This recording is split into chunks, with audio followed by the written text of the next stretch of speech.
Hey there, it's Tony and Kris. I'm Tony. That's Kris. And we don't have enough time to do all the kissing up we need to do to introduce this artist the right way. Do it. We're going to take the time. Just know it's so great to have a legend on our show. We love having him on. Every time he's been on the show, he's a delight. Your interviews with us are quoted more by our friends and listeners than any other interview because you have the best stories ever. They always start with something crazy like, well, Lionel fell off a boat and sunk straight to the bottom or something. That was one of my favorite ones. It's Kenny Rogers, of course. It's great to have you back on again. Thank you. I appreciate it. You guys are great and fun to work with. It's bittersweet for us because we've been such big fans of yours for so many years, and I think the last time we got a chance to really hang out was at the casino up in Connecticut when we did the big 50-year special. Yeah. And now to know that you're kind of hanging at the live part of your world, it's like, man, it's so hard to watch people that you love kind of break away from doing all the things that we're used to. Yeah, it's just I swore I would do this till I either got too tired or embarrassed, and my mobility has gotten so little,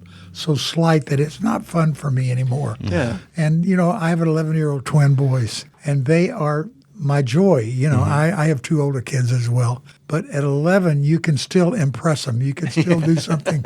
I let them watch Cops with me. Wanda says, I can't believe you let them watch Cops. I said, well, Wanda, sit down here. I said, boys, remember, everybody they arrest has either been drinking alcohol or doing drugs.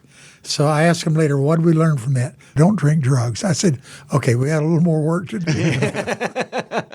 I can't believe they're 11. Let me just tell you, I think this is all a big sham. I don't think you're quitting your touring just because I know everybody I know that's ever retired, their wife does not want them home.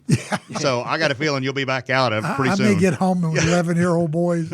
I'll go with somebody else. No, I must tell you, I have mixed emotions because I will tell you that I'm at my best when I have plans. That's why I got interested in photography. Yeah. That's why I got interested. I used to play tennis. Mm-hmm. I played 8 hours a day for 8 years and then realized I couldn't do it anymore. And I developed a national ranking in doubles in the United States. And, I'm kind of an impulsive obsessive. I impulsively get involved in something and then I obsess with it to see how good I can get. But I just think I'm 77 years old now, and it's time for me I don't want to not have a chance to say goodbye, and I want, the whole thing for me is I want to take my boys we're going to Ireland and England and Scotland.